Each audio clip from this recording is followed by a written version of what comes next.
psychiatrist. Go talk to Llewellyn. Llewellyn studies in Zurich. I can't stand it. What am I going to do? I'm in some kind of a nightmare. You gotta help me. Help me. Help me. Helen, sodium amytal. Help me. Help me. Help me. I can't.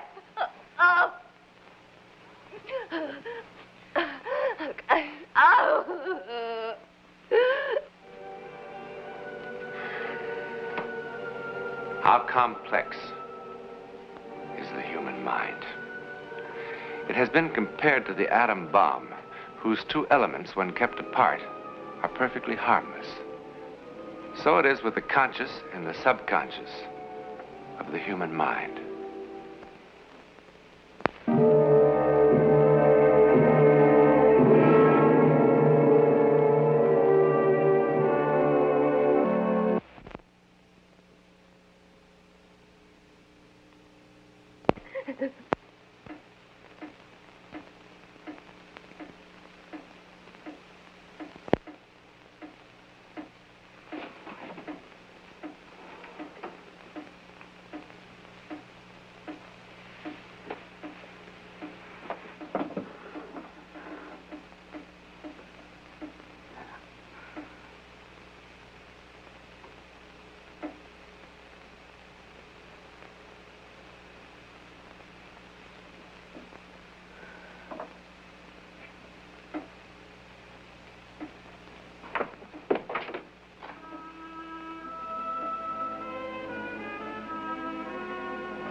Welcome back. How long was I asleep? But 40 minutes. Someone locked me in. Not someone. You. Don't remember that.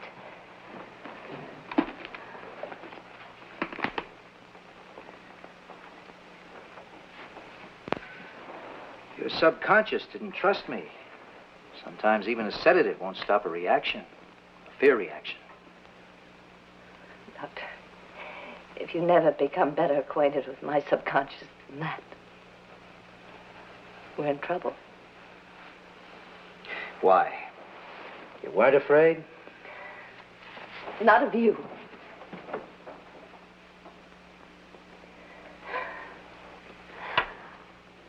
If I can't be calm, I can at least be accurate. I mean, I wasn't afraid of you. And what does that mean? What does that mean? Oh, come on, Doctor. We're a team, aren't we? You've got to pull a little, too. If I'm not afraid of you, then what's left?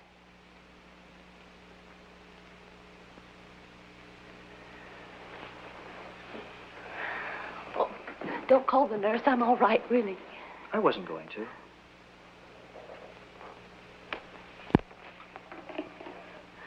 Pardon me.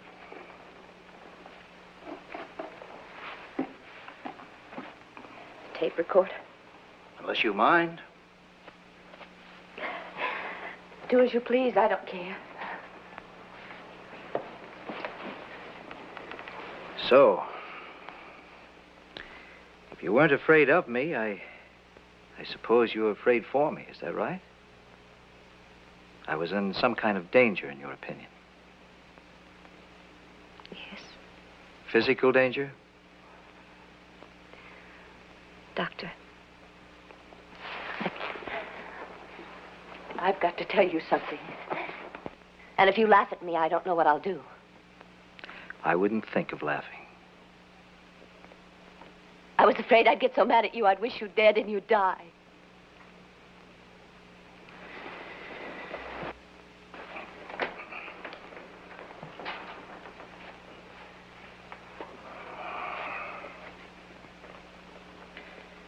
Is it Miss Wadsworth or Mrs.? Come on, Doctor. Do we have to go down that dreary road? I'm a normal, healthy woman. I love my mother and my father, and they love me. I get along very well with my employer. And that would be, Mr. Alfred Ross, president of Alfred Ross Associates. He controls, I don't know, 8 or 10 firms, including a fashion house. I'm the executive manager of that. There's an Alfred Ross who owns one of the major ball clubs. Same Ross. From dresses to baseball. Dresses, baseball, steel, real estate, motion pictures. Quite a range. Quite a man. Quite a man. I see you have a master's degree. Romance languages. I studied in Paris. Is that where you became interested in dress designing? No. I'd always liked it. Satisfying work, I imagine. Creative. It was. I haven't designed for years now. Is the executive end of the business less satisfying? No, I don't think so. More pressure, surely. More decisions. More chance to lose your temper? More chance, far less excuse. I had a terrible temper as a child. I've worked very hard to control it. In all the years I can remember, I've only lost my temper twice. Once here.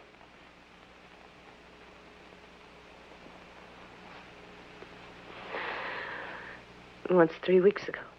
And what happened 3 weeks ago?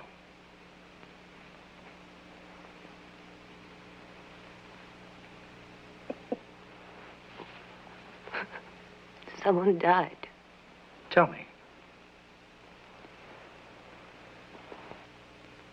Tell me.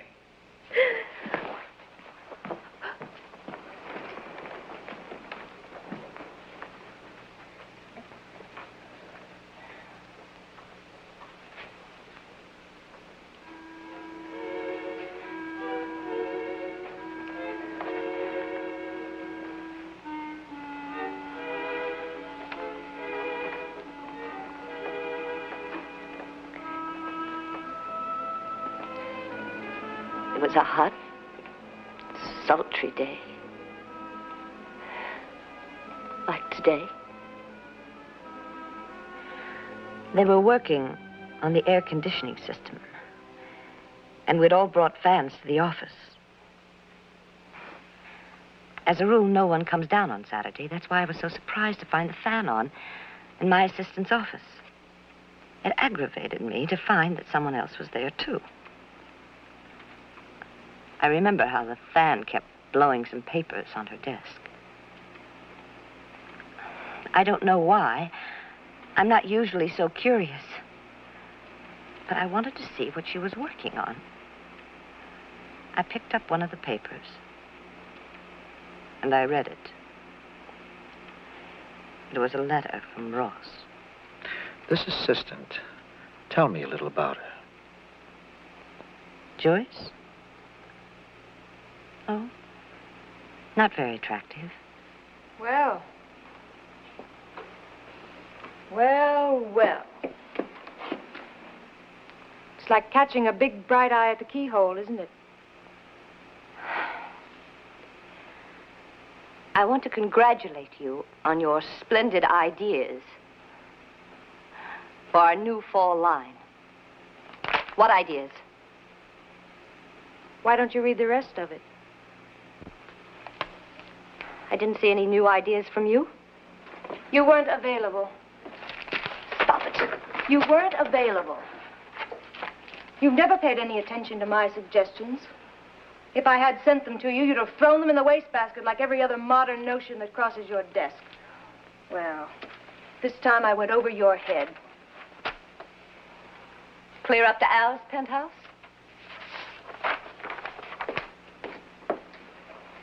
It's a lovely penthouse.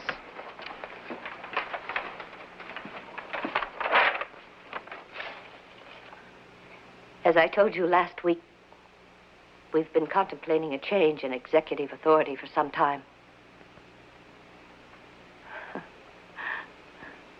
I wonder if you would be available for luncheon on the 31st,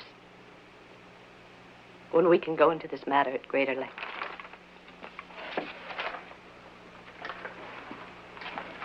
The world turns, dear. If you can't hang on, then step off gracefully.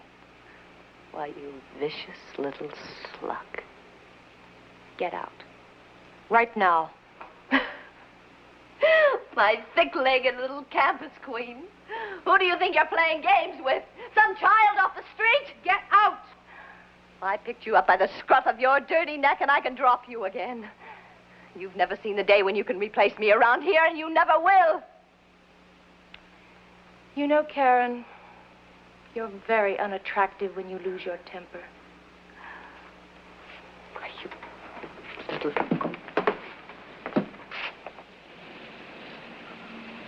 Luncheon on the 31st. I hope you die before you get there. I hope you die. Die. Die. Die. Die. Die.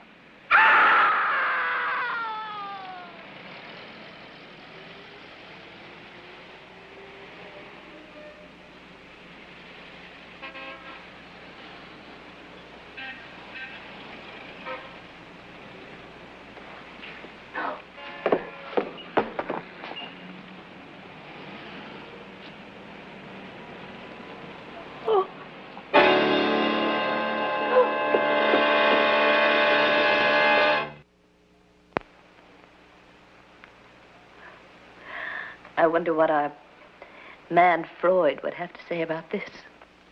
I think he'd be most interested and sympathetic. He'd say I'd lost my mind. Not in the least. But it happened. What happened? I killed Joyce Chapman. No. What happened was that Joyce Chapman died coincidentally with a desire on your part to see her dead. You've constructed a guilt bridge between two unconnected events in order to punish yourself. I don't see that they're unconnected at all.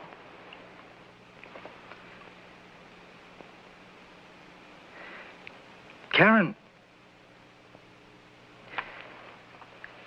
suppose you were a little girl, and I knew that an eclipse was due, and I told you to take a deep breath and try to blow out the sun, and you found you could. Wouldn't those two unconnected events make you feel guilty?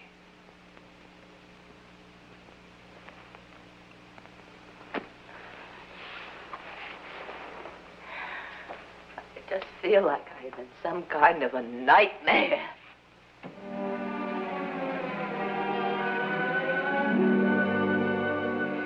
The autopsy indicated she was probably dead before she hit the street. Well, how? We found a ruptured cerebral aneurysm at the base of the brain, the circle of Willis. It so happened that the skull was almost untouched. Well, of course, the aneurysm was indicated in her past history. Well, no. May I see this? But an artery just doesn't suddenly dilate. Apparently this one did. Any sign of prior injury or disease? I'm just telling you what we found, Doctor.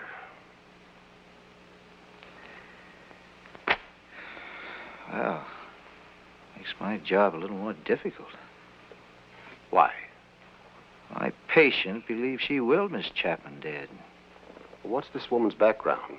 General hysteria? No, just the opposite. Intelligent, alert.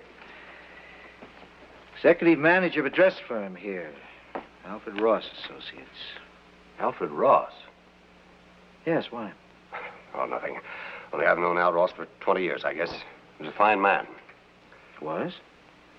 Yes, he keeled over on the golf course last night at 6 o'clock. Tragic. 49. That's too young. You sure you're the right man? Read in the paper today, and Alfred Ross was on TV last night.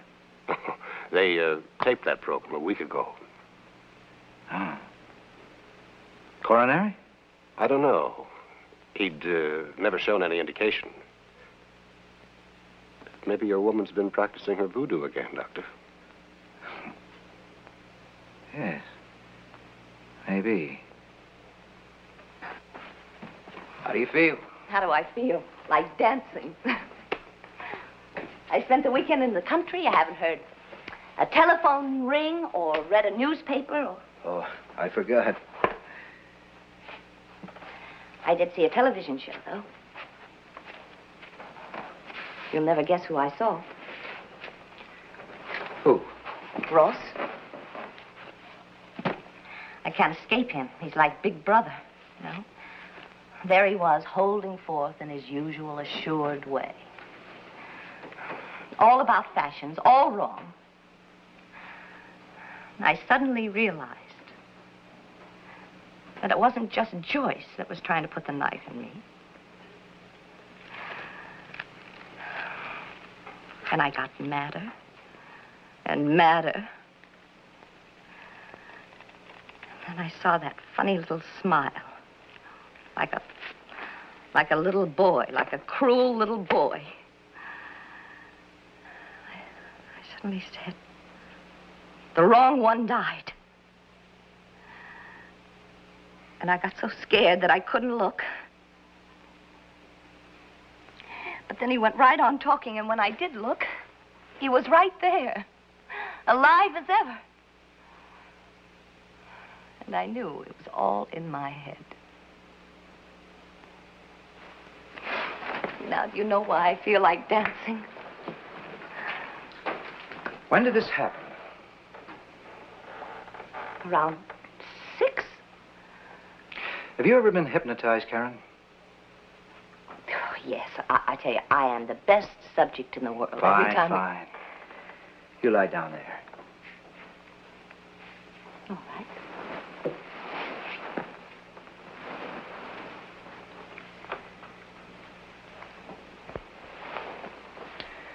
Karen, concentrate on this pen.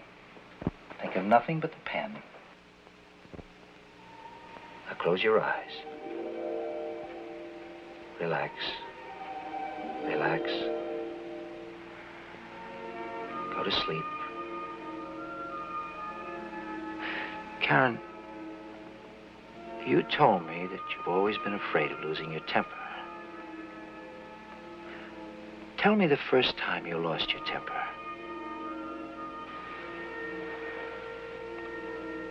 Karen, how old are you? 7. Where are you? Attic. Are you alone? Donna. What are you and Donna doing? I let Donna try on the clothes in the trunk. But they were mine. You mean your mother's? Yes. It's my attic. She always has to have her own way. But I found the hat first. Why should she take it? It's my hat.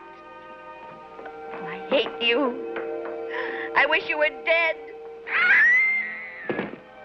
I wish you were dead, dead, dead. And she was dead.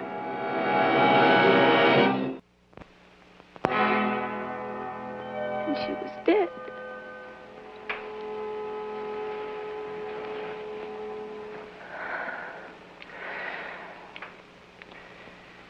I'm sorry I had to put you through that. But we found the link we needed.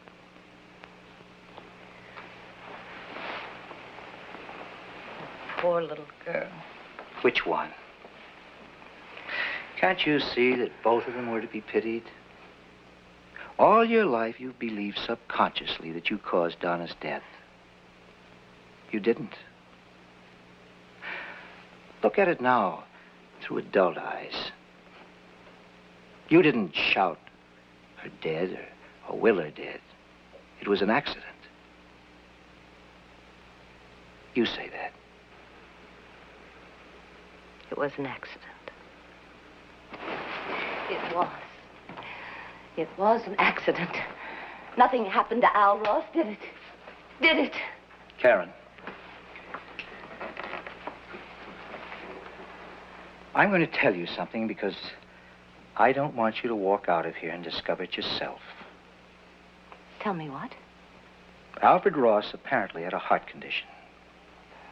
That's not true. Had a heart condition? He died last night. But I saw him afterwards on the television show. The program was taped. Oh, well, then it was my fault. No. It was my fault. They were unconnected events. Oh, you can't still believe it. I can prove it. No. Karen, listen to me. Wish me dead. Oh, no. Wish me dead. No, leave me alone. Why won't you try? Are you afraid to try? Are you afraid it won't work? That you'll have to give up this fantastic superstition? No. No. Gives you a great ego gratification, doesn't it? Makes you feel like a god, doesn't it? That makes you feel great, doesn't it? That's why you won't test it. Karen, you've got to give up this crutch now. Karen, listen to me. Think of loyalty. Oh. Why is it always a one-way street with you? Why can't you return it? To your friends, your doctor, anybody. Oh, I know what you're trying to do. Listen to me. Look at me. I am not going to hate you. Say it. No. Wish me dead. No. Be quiet. Or what? You'll buy a wax doll and stick pins in it? You'll utter your abracadabra at me like a 20th century witch? Say it yourself and stop me. Say it! I'm so tired. I wish I were dead.